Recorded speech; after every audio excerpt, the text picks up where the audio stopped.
What if I told you there's a device sitting in hardware stores right now, costs less than a cup of coffee, that can slash your electricity bill by 30 to 50% every single month, permanently? No solar panels, no government rebate, no monthly subscription. And the science behind it? It was proven over 130 years ago.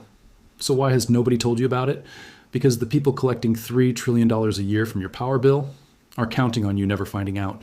Welcome to Secret Sparks, the channel where the vaults that powerful industries spent decades welding shut get cracked wide open. Before we go any further, hit subscribe and tap that bell. What you're about to hear has quietly disappeared from mainstream energy conversations for 7 decades.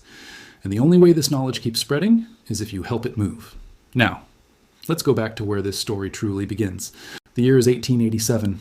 A lean, intense man with sharp eyes and an even sharper mind is hunched over a workbench in a cramped laboratory on South Fifth Avenue in New York City. His name is Nikola Tesla, and he has already done the impossible. He's given the world alternating current, the electrical system that still powers your home today, over a century later.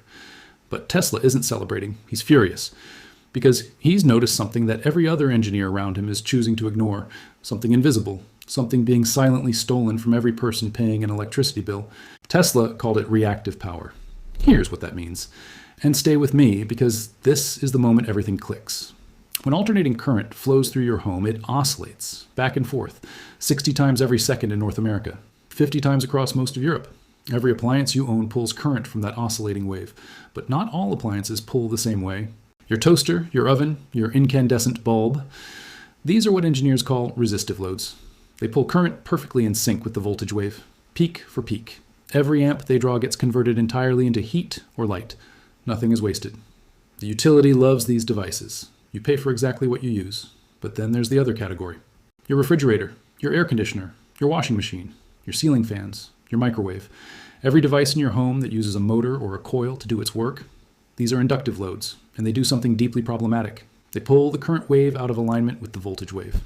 The current peaks slightly later than the voltage. Engineers call this a phase lag. In plain terms, it means your home is drawing more current from the grid than it is actually converting into useful work. It's like ordering 10 coffees at a cafe, only drinking 7, and being charged for all 10 every single morning, forever, without ever seeing that charge listed anywhere on the receipt. Tesla saw this happening in 1887. He spent years engineering a fix. And in 1891, he filed patent number 454-622. It describes something elegant, simple, almost offensively cheap. A small capacitor, placed in parallel with the inductive loads, that could correct the phase lag and bring the current back into alignment. The device required no fuel, no moving parts, no maintenance. Once installed, it worked silently for decades. Tesla called it power factor correction. And it worked then. It works now. It has always worked. Let's make sure this lands completely clearly, because once it does, you will never look at your electricity bill the same way again. Your home's power factor is a number between 0 and 1. Think of it as an efficiency score. A power factor of 1.0 means every single amp your home draws from the grid is being converted into real, useful work. Nothing wasted. But the average home, stuffed with refrigerators, air conditioners, washing machines, and ceiling fans, has a power factor somewhere between 0.7 and 0.85. In practical terms, for every dollar's worth of electricity your appliances actually use, you're being billed for somewhere between $1.15 and $1.40. That gap, that invisible penalty between what you use and what you pay for, is called the reactive power penalty. And it does not appear anywhere on your bill. It's baked silently into your kilowatt-hour rate, collected automatically, every month, without explanation. Now, here is where the $5 device enters the picture. A capacitor does the opposite of what an inductive motor does. Where a motor pulls current behind the voltage wave, a capacitor pushes current ahead of it. When you place a correctly sized capacitor bank in parallel with your home's inductive loads, the leading and lagging currents cancel each other out. The reactive current your home was pulling from the grid collapses. Your power factor climbs toward 1.0, and your meter, which measures total current draw, registers a lower number. Your air conditioner still cools the room. Your refrigerator still runs cold. Your washing machine still completes the cycle, but the current being pulled from the power line is lower because the reactive portion is now being supplied locally from a small, passive, silent capacitor sitting near your main panel. This is not fringe science. This is not conspiracy theory. This is foundational electrical engineering, the principle behind every major industrial facility's energy management system on the planet. The physics is settled. The question, the real question, is this. If factories have been using this for over a century to save hundreds of thousands of dollars a year, why has the residential version been systematically kept out of public conversation? Here is where the story gets dark. The global electricity utility industry generates approximately $3 trillion in annual revenue. $3 trillion. That number depends on one quiet, rarely examined assumption, that customers pay for everything the meter records, and that customers have no practical way to reduce what the meter records. Power factor correction at the residential level destroys that assumption completely. A correctly installed capacitor bank in an average home running central air, standard kitchen appliances, and a laundry setup can reduce metered current draw by 20 to 40%. For the average American household spending $150 a month on electricity, that's $30 to $60 back every single month, with a device that costs $5 to build and lasts 30 years without a single repair. Now multiply that across 130 million households in the United States alone. You're looking at $4 to $8 billion per month in utility revenue that simply evaporates the moment every homeowner understands this principle. Annually, that's between $50 and $96 billion the utility industry stops collecting. That is not a revenue reduction. That is an extinction-level event for the current business model. So what happened? The knowledge wasn't banned. Banning it would have created noise, and destroying it was impossible. It's physics. You can't kill physics. Instead, it was redirected.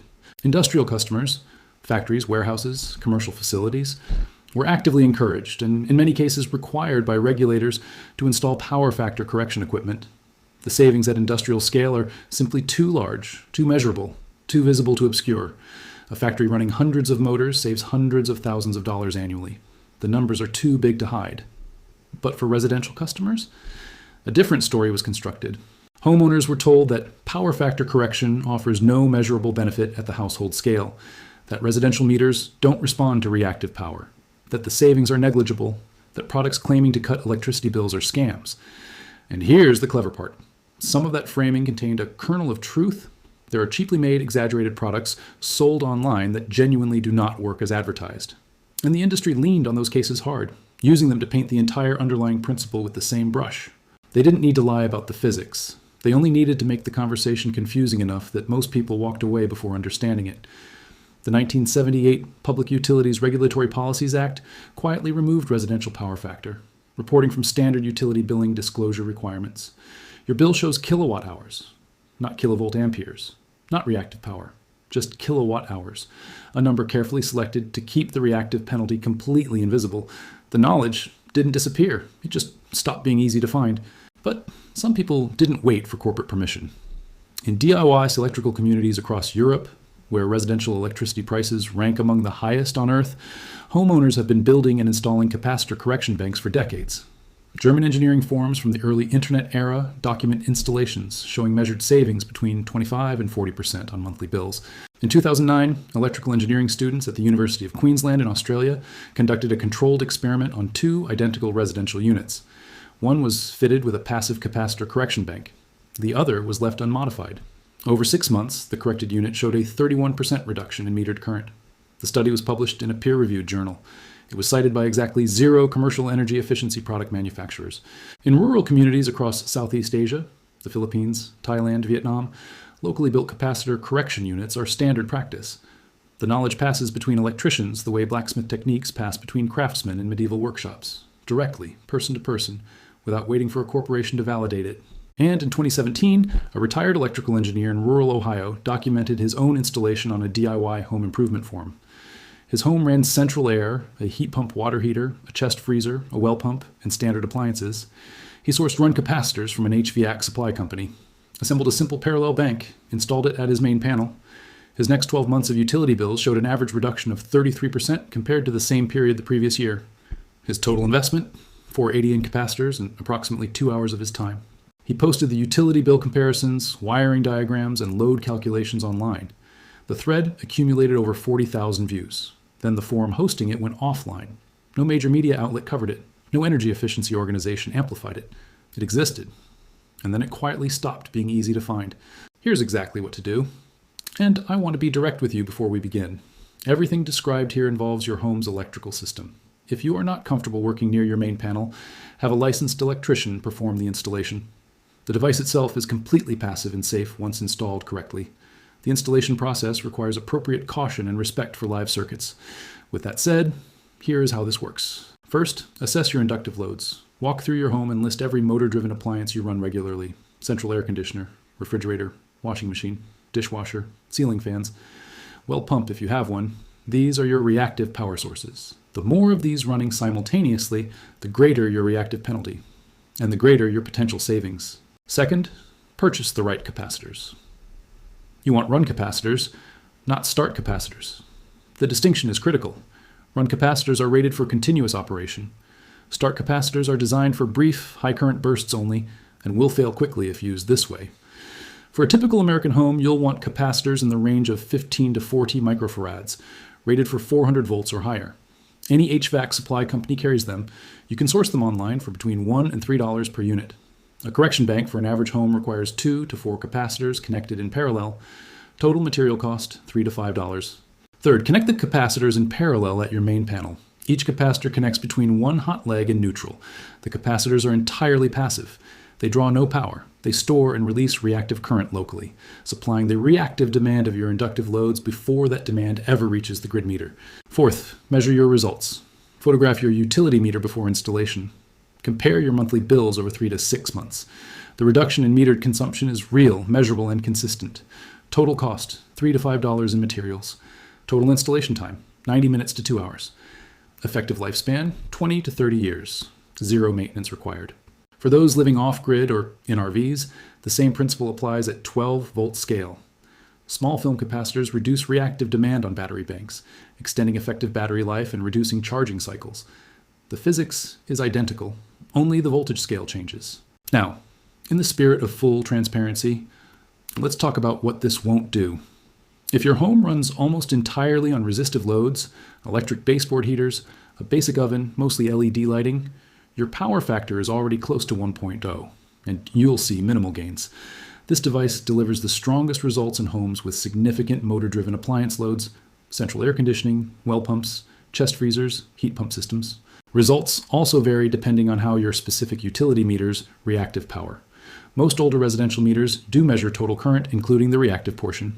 Some newer smart meters in specific utility districts measure true kilowatt hours only, in which case the savings mechanism works differently. Measure your results over several months before drawing conclusions. And please, do not purchase the cheap, pre-assembled electricity saving boxes sold on discount sites with wild claims. Many of those products use undersized, poor quality capacitors that deliver nothing close to the theoretical savings. The principle is real. The execution matters. Build it correctly with properly rated run capacitors, or have someone qualified do it for you. Tesla stood over his workbench in 1891 and understood something that every utility executive alive today still does not want you to understand. The gap between the electricity you use and the electricity you pay for is not a law of nature.